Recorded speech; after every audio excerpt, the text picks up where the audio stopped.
Oh yeah.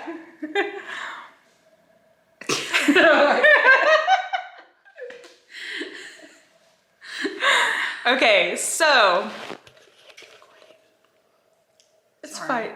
I edit. It's fine. And it's fine. So I wanted to. How do I start it? So I just went and got my tongue pierced. I will include the TikTok to that. I don't know how it's gonna turn out because I haven't edited it just yet, but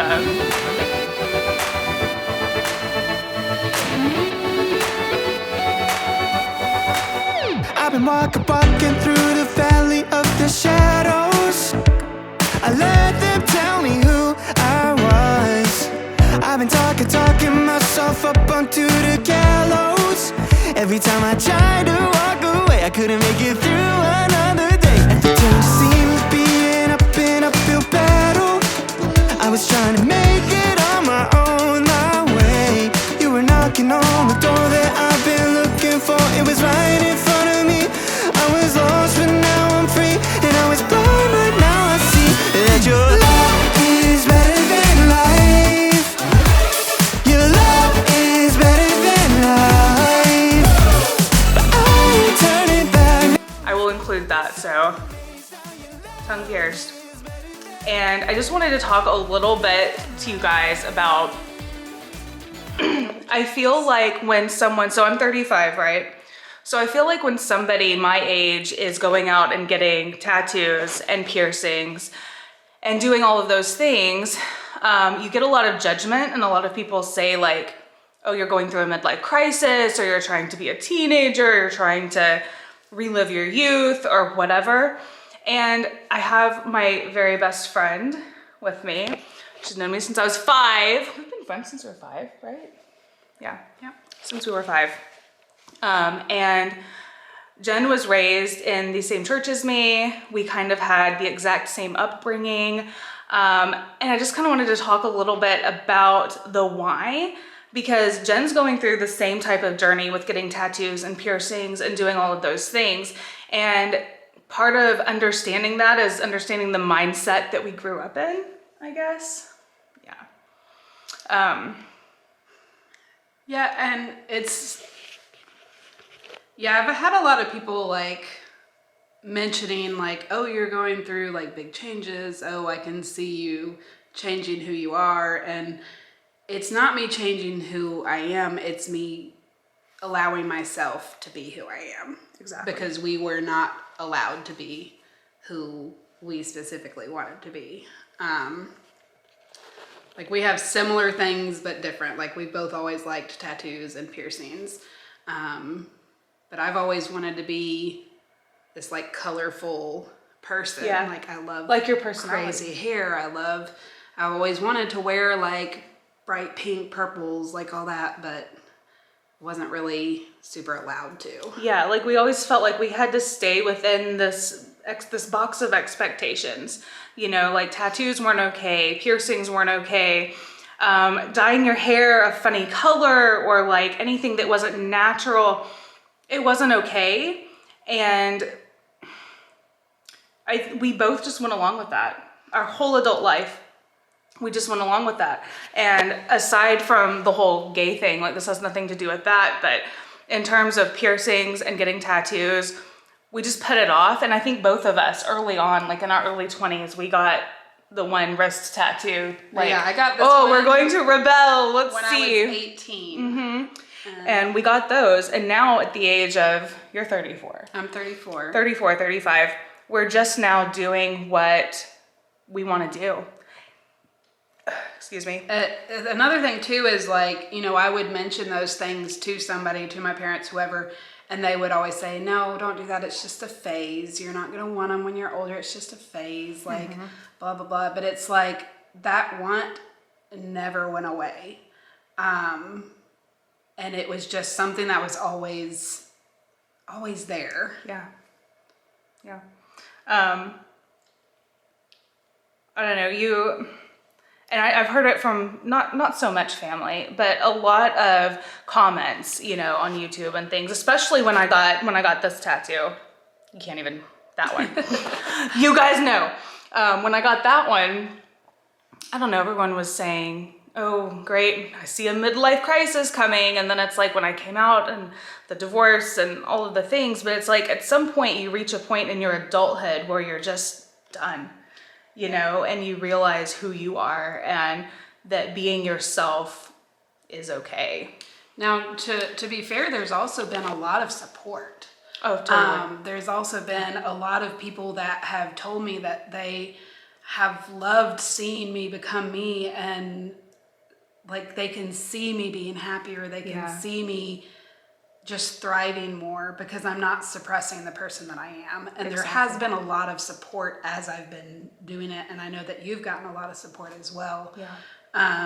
It's not all like negativity of like, oh, you know, midlife crisis, but there are a lot of comments. There's a lot, yeah. But I think I've reached that point where I've like, for me, like she was saying, like we were told, here's this area that you can fit into. This is the area that you fit into in order to, you know, belong at this church and in order to go to heaven. Right. And I was somewhere over here. Same. And I kept trying to make myself fit into here and kept wondering, why am I not fitting into there? Why is this not working? Why don't I fit this mold? So hard. Why don't I fit? And why do I hate myself? And it's because I created this fake version of me to try to get into here. And even that fake version of me still didn't get into that box. Exactly. And I was telling Jen earlier that I've been going back and I even told you guys in a vlog recently that I've been going back and watching a lot of my old stuff. And I have such a sense of dysphoria. Is that the right word? Dysphoria? I feel like it's not me. And all I see is the mask that I put on and the person that I felt like I had to be, and dysmorphia? Dysmorphia? Because like body dysmorphia is sometimes where you, I don't know. It's not so much body dysmorphia as it is like personality dysmorphia. Yeah. And you said, even over the years, when people would ask Jen, is Catherine the same as she is in real life on YouTube? And you always said your answer was... It's complicated. It's kind of like, I mean, no, not really. Not really. But like, kind of, but like, no. Like, you know, I shared with Catherine that I actually used to watch the YouTube videos and then got to the point where I had to kind of stop watching them just because it was... The contrast between who I was on YouTube versus who I am in person. It's so different. It confused me a little bit. Yeah, it confuses me now too. Yeah. I never went back, you guys, and watched any of my old stuff. I would post it, leave it. And so it's been 6, 7, 8 years since I've watched some of these. So I'm watching them and I'm just like, who are you? It's me, but it's not me. It's very, very strange. But that just goes along with the lines of finally being yourself, I guess, and how deep that feeling of having to fit into that box will go. Like, how far will you take it to fit into this expectation circle thing?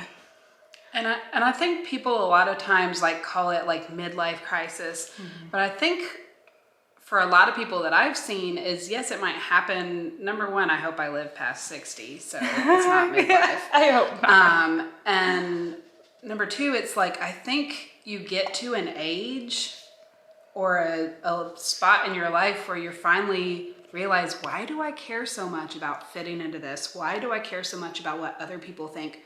Why am I dressing for other people? Why am I looking like this for other people when I am miserable? Exactly. I was miserable. Same. And like, for instance, for me, I had a Google photo thing at the new year say, here's your past year. Oh, yeah.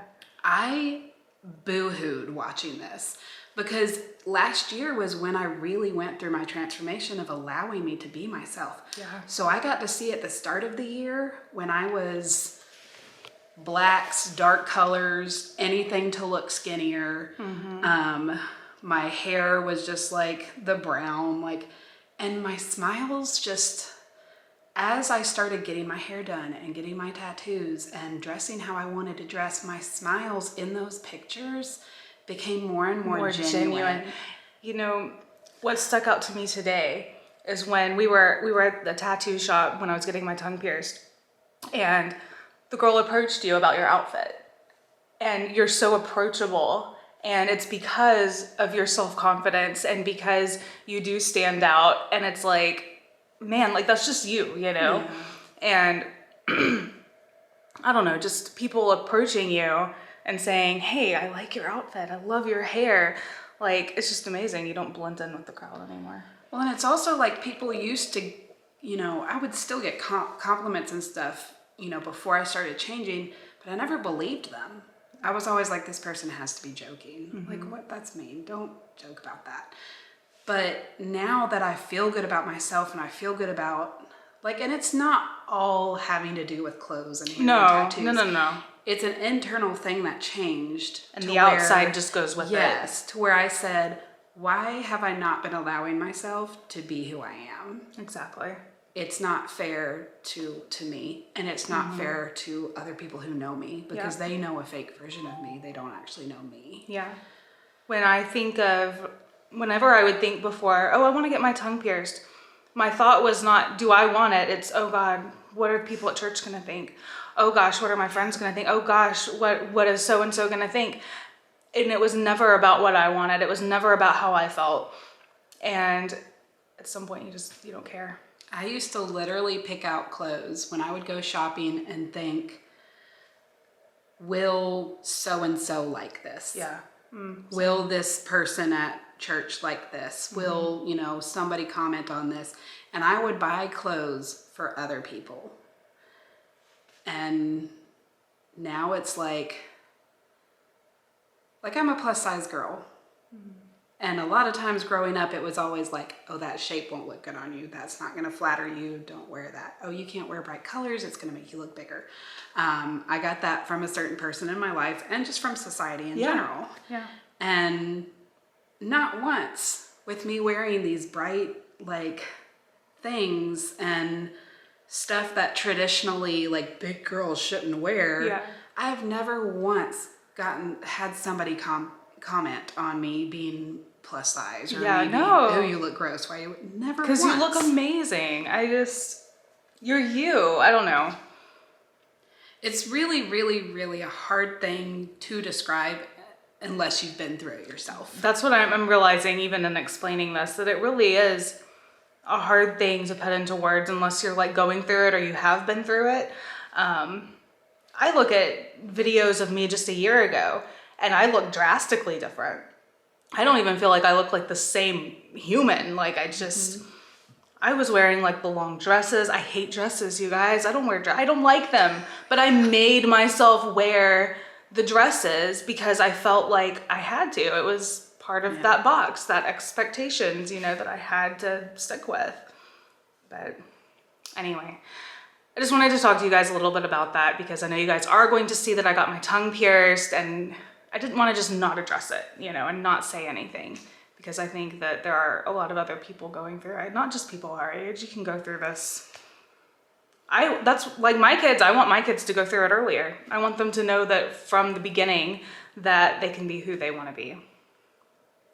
And that's one thing where I like talking about it, because I hope that somebody else, hopefully, because I wish so badly that I could have gone through this transition when I was 13 or younger, like, so that I could have lived my life this whole time. I feel like I'm 34 and I'm just now starting to live my life as me. Right.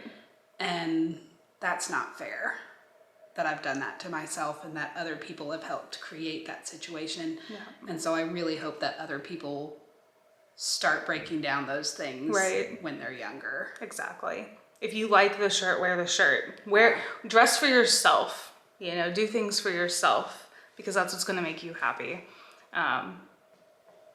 It's not a good place, you know, to constantly feel like you're living for other people in your church and your family and your friends. And I can't talk. I'm really not going to be able to talk tomorrow when my tongue is swollen. What kind of life is it if you're living for everybody else except yourself? There is a way to still be respectful of other Oh yeah, people. be respectful. And be respectful to yourself. You can do both. We're not saying tell Screw everyone, everybody. screw you, Yeah, I'm gonna do me. We're not saying that. Do you, be yourself, but be respectful of others as well. It is possible. Anyway, I love you guys.